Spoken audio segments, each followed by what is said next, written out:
Bonjour, mesdames et messieurs, chers tous.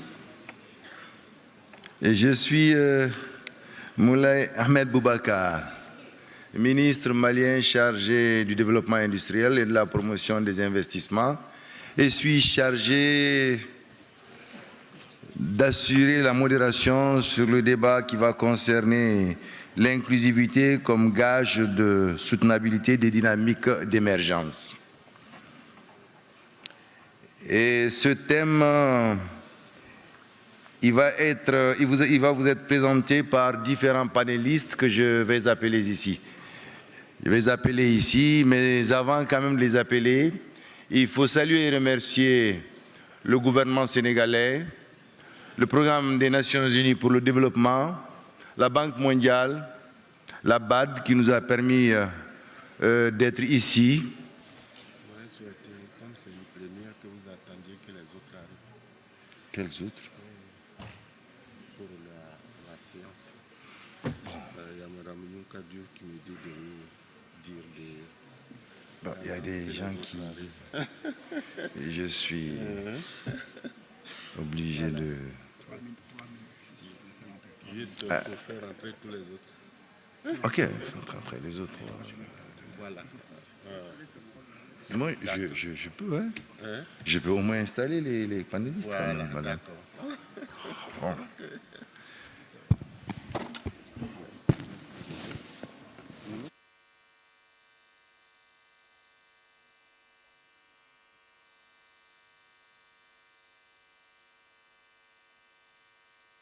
Alors donc, excusez, hein?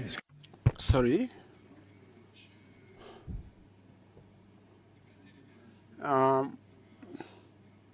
Once more, I'd like to thank the Senegalese government, the UNDP, the World Bank, and the the FDB, and there will be various panelists that I would like to call here. And Dr. Shakante, Minister who is in charge of following up the Senegal Emerging Plan.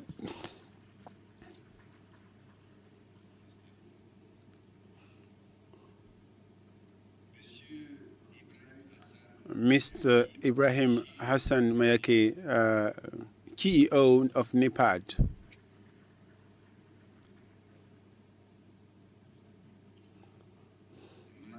Mrs.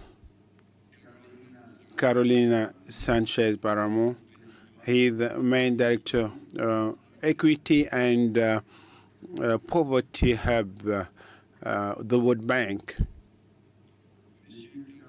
Mr. Carlos Medina, who is the director of the Bank of Republic of Colombia.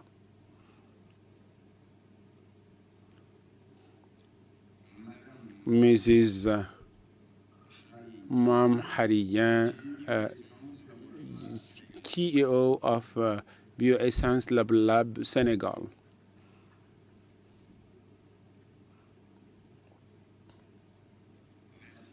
Thank you.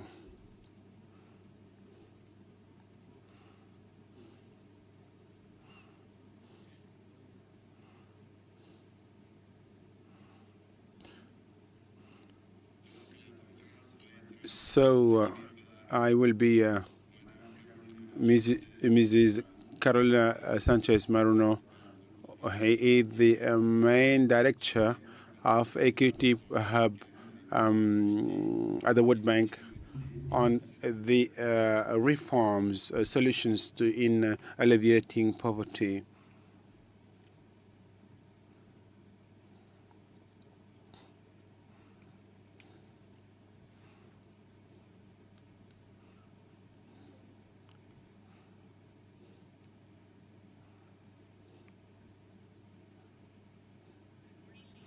Bonjour, mesdames et messieurs. Je suis très heureuse d'être parmi vous. Je vous remercie d'être parmi nous pour ces discussions portant sur, pas uniquement comment soutenir l'émergence, mais comment s'assurer que tout le monde bénéficie du processus de sorte que la croissance soit inclusive et qu'elle puisse toucher tout un chacun. Personne ne soit laissé pour compte. PowerPoint, je vais vous parler rapidement de ce que la croissance inclusive signifie en Afrique et quelles sont les différentes difficultés auxquelles les gouvernements doivent faire face. Pour que cette croissance soit inclusive. Nous allons commencer par parler du contexte. On sait que lorsqu'on regarde le monde, il y a eu des progrès majeurs en ce qui concerne la réduction de la pauvreté extrême. Les pourcentages de la population mondiale qui est considérée comme extrêmement pauvre est passé de 35% dans les années 1990 et elle est de l'ordre de 8% maintenant, 8%. Cependant, comme vous voyez dans le qui est à gauche, les projets ont été déséquilibrés. En particulier, les progrès ont été très faibles en Afrique comparé aux autres régions du monde. Et en conséquence, ce qu'on a vu, c'est que la pauvreté extrême en Afrique est dans un ordre de double chiffre. Cette situation continue à être criarde en Afrique. Pauvres se trouvent en Afrique et cela augmente d'année en année. Nous voyons d'un côté l'extrême pauvreté est une problème pour l'Afrique. Et si nous souhaitons éliminer la pauvreté extrême d'ici 2030, nous devons mettre l'accent sur le continent africain. L'accent sur l'Afrique. Pourquoi est-ce qu'on a moins de progrès en Afrique en comparé à d'autres zones? Il y a une combinaison de problèmes et justement, j'essaierai de mettre l'accent sur ces difficultés, comment est-ce qu'on peut les résoudre. D'abord, d'un côté, une croissance qui a été plus faible comparée aux autres régions, en particulier lorsqu'on regarde la croissance par tête d'habitants, et ça, c'est le produit parce qu'il y a aussi la croissance de la population et la combinaison de ces facteurs est une illustration. C'est aussi le résultat de la nature de la croissance et certaines conditions initiales qui ont été développées par certains pays. Et lorsqu'on parle de la nature de la croissance, cela signifie que dans la plupart des économies dans la région, le moteur de la croissance, le secteur des ressources naturelles ou bien le secteur des capitaux intensifs. En fait, cela se traduire dans la création des emplois. Ne permet pas une croissance au niveau du pays. Pour la croissance, c'est la situation dans laquelle la pauvreté est importante et les inégalités sont importantes. Et nous savons que ces facteurs remettent à cause les objectifs en matière de croissance des pays. Et aussi, en conséquence, la croissance est difficilement inclusive. J'ai mis en exergue la croissance des populations. Et enfin, il y a aussi un problème de fragilité. On a vu un changement dans la nature de la fragilité à travers le continent. On passe de ce qui était à un niveau national, les conflits civils. Les conflits nationaux, etc. Ou, par exemple, on a la fragilité au climat ou bien d'autres chocs climatiques ou bien la fragilité liée aux actes ou aux menaces terroristes. Donc, la nature de la fragilité change, mais le niveau de fragilité demeure important. Et ceci remet en cause les progrès faits par le pays. Et lorsqu'on regarde ça, lorsqu'on fait une comparaison, cela et ceux qui ne le sont pas, jusqu'au début 2010, en fait, la pauvreté a été beaucoup plus marquée dans les prix fragiles. Donc, il y a une courbe qui est beaucoup plus visible dans certains pays africains. Donc, il y a une réduction de la pauvreté qui est très lente. Maintenant, on peut voir qu'est-ce que ça signifie et après, on va voir comment est-ce que la croissance économique a des incidences sur la réduction de la pauvreté. En fait, il Il faut résoudre des problèmes d'ordre systémique tels que j'ai déjà fini de mentionner, donc les contraintes. Il faut aussi résoudre des problèmes, des barrières pour que la croissance soit inclusive. Et ici, je veux mettre l'accent sur quelques aspects, parce que c'est l'objet même de cette session. En fait, les économistes ont tendance à dire qu'il faut que la croissance existe, mais de façon intéressante, on se rend compte que si vous comparez les pays à à revenus moyens et les pays à revenus bas, les pays à revenus les premiers n'ont pas mieux fait que les seconds. Les revenus faibles. Pauvreté. Donc, en fait, le revenu en lui seul n'est pas une panacée. On rend compte aussi que les zones rurales qui sont plus proches des zones urbaines ne sont pas les meilleures en ce qui concerne la lutte contre la pauvreté. Donc, il faut d'avoir des activités économiques, il faut lever le niveau de revenu, mais il faut aussi faire attention aux contraintes que j'ai déjà fini de soulever. Je vais passer un peu plus de temps sur les barrières.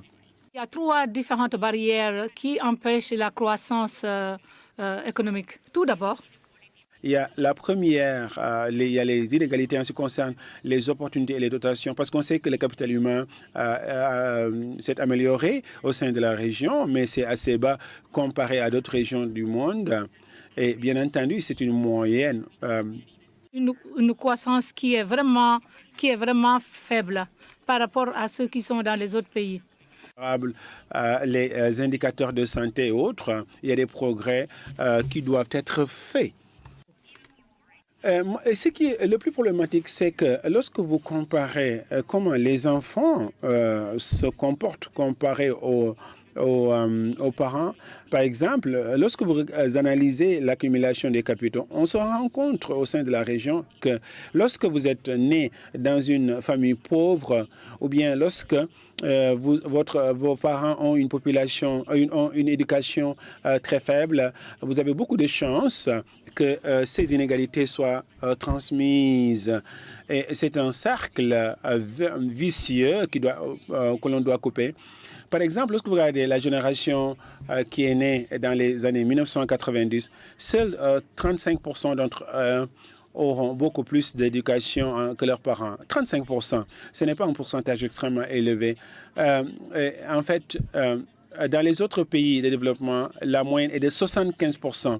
Et pour les pays développés, c'est même 80%. Vous voyez la différence. Et on peut regarder des statistiques similaires pour les autres indicateurs en matière de capital humain. Donc, il faut s'assurer que les pauvres sont équipés afin qu'ils soient productifs. Pour moi, c'est le premier domaine dans lequel on doit trouver des solutions.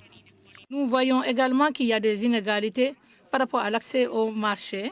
On sait aussi que l'intégration pourrait aussi une solution. Dans plusieurs, il y a plusieurs zones rurales qui sont déconnectées entre les grandes villes et les villes qui sont d'importance moyenne. On voit aussi la différence entre les zones rurales et les zones urbaines en ce qui concerne l'accès au marché. Les infrastructures physiques sont une partie de l'histoire que je raconte, mais la connectivité moderne ainsi que les autres investissements. Problème. En fait, nous devons... Quand nous parlons de marché, il ne s'agit pas seulement de marchés locaux ou nationaux. Nous devons avoir des marchés beaucoup plus régionaux et inclusifs afin que tout le monde profite de la croissance, aussi bien les zones rurales que les zones... Plus tard dans ce panel. Et enfin, on voit aussi des différences importantes, des inégalités majeures lorsqu'il s'agit de voir l'exposition aux risques de façon générale et et comment les gens peuvent se protéger des impacts négatifs. Lorsque je parle des risques, je parle des changements face au prix, je parle des changements climatiques, je pense des chocs de la santé. Peut-être que quelqu'un peut disparaître au sein de la famille, ou bien quelqu'un peut être malade, par exemple le père de famille dans une famille. Il y a des chocs qui sont dans le système mystique, mais ces chocs ont des coûts importants et les pauvres ne sont pas toujours à même de se protéger contre ces chocs.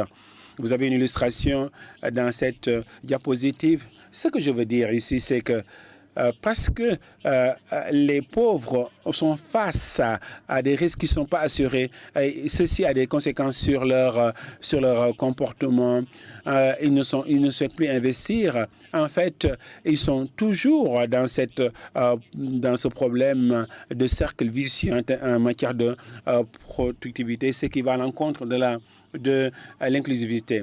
Maintenant, comment est-ce qu'on sort de ce cercle vicieux? Je vais parler de 3 domaines d'action et 3 facteurs favorables, je pense, qui peuvent pouvoir aider à faire des progrès dans ce domaine. Le premier facteur, c'est que nous devons avoir des politiques qui soutiennent l'investissement en faveur des pauvres, parce que certains d'entre nous pense que le gouvernement doit faire quelque chose à travers des transferts, c'est-à-dire que le gouvernement doit donner de l'argent aux pauvres. Mais je pense que il faut se demander comment est-ce qu'on s'assure que les pauvres ont des capacités de productivité pour profiter des opportunités économiques que le processus de transformation, l'émergence dont on parle, va générer. En fait, il faut aussi construire leur capacité de production. Je pense que les panélistes vont revenir sur ça.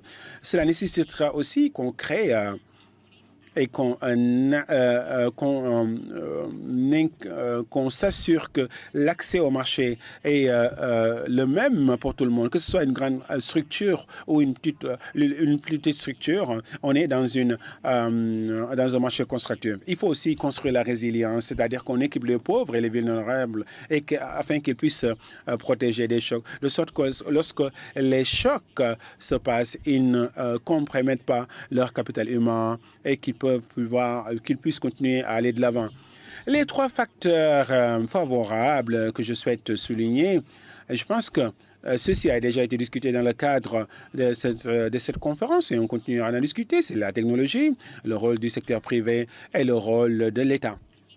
Je pense que nous sommes tous en train d'expérimenter l'avancée de la technologie, la révolution numérique, avec beaucoup d'espoir, en particulier dans la région africaine, parce que on se rend compte que certains développements peuvent aider à résoudre le fossé en matière d'infrastructure et cela permettra d'accélérer la révolution dont je parlais. Mais je pense que nous devons réfléchir sur comment est-ce que les politiques vont soutenir l'avancée de la technologie, de sorte qu'encore une fois, on n'exacerbe pas le fossé digital et qu'on aille vers l'inclusion numérique. Nous devons réfléchir sur comment est-ce qu'on va concevoir des législations de sorte que ce soit inclusif, comment est-ce qu'on va investir dans les infrastructures, de sorte que tout le monde puisse en bénéficier, comment est-ce qu'on va investir dans les compétences, de sorte que tout un chacun puisse adopter les nouvelles technologies, et comment est-ce qu'on va concevoir les plateformes numériques de sorte qu'elles soient accessibles à tout le monde. Je pense qu'hier, on en a parlé et aujourd'hui, on va continuer à en parler. Je pense que on a besoin de ressources qui ne pourront pas être mobilisées par le gouvernement seul. Dans le cadre du financement, c'est de l'ordre de 800 à 900 millions de dollars. C'est beaucoup d'argent. Il est important que le secteur privé joue un rôle pour combler ce fossé. Donc, le secteur privé doit travailler ensemble avec le secteur public pour soutenir le secteur privé en matière d'avancée. Et enfin, nous devons que le gouvernement puisse délivrer des services de façon effective et que les gouvernements doivent soient à même de mobiliser revenus et de pouvoir dépenser cet argent et de cibler les zones et qu'il y ait une transparence et une reddition des comptes. Je voudrais partager avec vous rapidement quelques illustrations qui permettent de montrer ce que ça signifie. Lorsqu'il s'agit de se référer aux expériences venant des autres pays, on a vu plusieurs exemples qui mettent l'accent sur les zones rurales où jusqu'ici, il doit y avoir un accent, doit être mis sur les pauvres, ainsi que dans les zones urbaines. Ce sera la seconde illustration. Je pense qu'on est en train de réfléchir en termes de moteur de croissance. Je pense que dans plusieurs zones rurales, on sait que tout d'abord, la plupart des pauvres vivent dans ces zones et que le niveau de productivité est extrêmement bas eu égard à l'accès faible aux actifs, à la richesse. On a vu plusieurs nouvelles politiques et interventions à travers le continent qui visent à combattre ces barrières et aussi avancer le programme politique dont je parlais. Par exemple, on a vu différents pays qui utilisent la technologie pour soutenir l'accumulation du capital humain, en particulier l'utilisation de l'énergie solaire pour apporter l'électricité, pour soutenir l'eau, l'irrigation dans les zones rurales. Et aussi, cela permet de contourner certains fossés en matière d'infrastructure. On a vu aussi plusieurs pays qui investissent dans la connexion entre les zones rurales et les zones urbaines, en construction des routes rurales et en s'assurant que la connectivité existe. Enfin, on voit de plus en plus de conceptions innovantes lorsque en prenant en compte les risques dont j'ai fait part en amont, et cela permet de pouvoir faire face à ces risques. Ce qui est important, c'est que toutes ces politiques, en définitive, lorsqu'on les évalue et lorsqu'on regarde l'impact, on se rend compte que cela permet d'élever les standards pour les pauvres. De façon similaire, lorsque vous regardez dans les zones urbaines, il y a beaucoup d'opportunités et d'expériences positives qui peuvent être exploitées. Ici, l'environnement est différent. Ce n'est pas toujours le manque d'emploi, mais plutôt la qualité des emplois et la capacité des gens vivant dans ces zones d'avoir accès à ces emplois.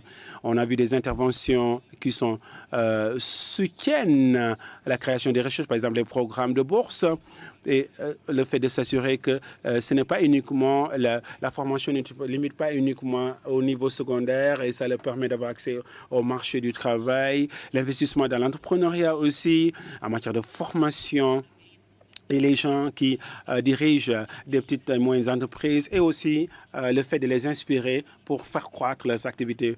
On a aussi l'ajustement à cet environnement humain. Et vous avez ici quelques illustrations. Je voudrais conclure en faisant juste quelques réflexions qui probablement vont faire ressortir certaines idées. En fait, je pense que c'est des idées qui portent sur plusieurs niveaux de réflexion. Vous voyez que, en fait, certaines difficultés peuvent être assez complexes. Lorsqu'on dit investir pour les pauvres, lorsqu'on parle de rendre les marchés beaucoup plus intégrés, en fait, c'est des objectifs assez larges en termes politiques.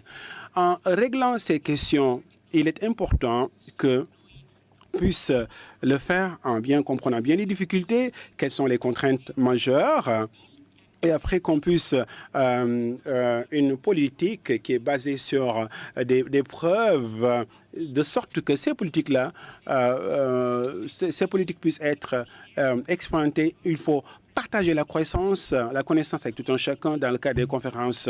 Et aussi, il faut écouter les populations pour voir, on a des intentions, il faut savoir, est-ce que ces intentions sont matérialisées?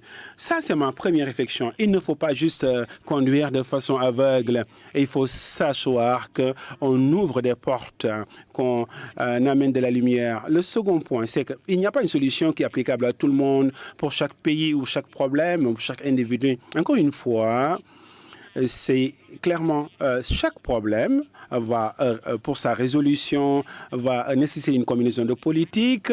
Les combinaisons vont varier d'un pays à un autre. Il est important d'exploiter la complémentarité.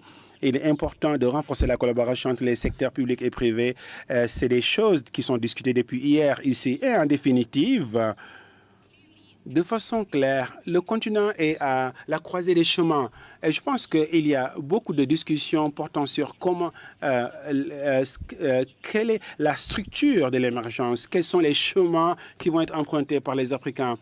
Parce que la question, c'est de savoir, est-ce que c'est des voies nouvelles, c'est des chemins nouveaux? En fait, encore une fois, on fait face à la révolution numérique.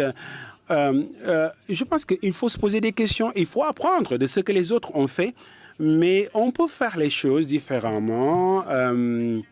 Et je pense que le continent peut capitaliser sur ça, c'est les populations, c'est extrêmement important, c'est les peuples. La capitalisation sur la dividende démographique, on en reparlera.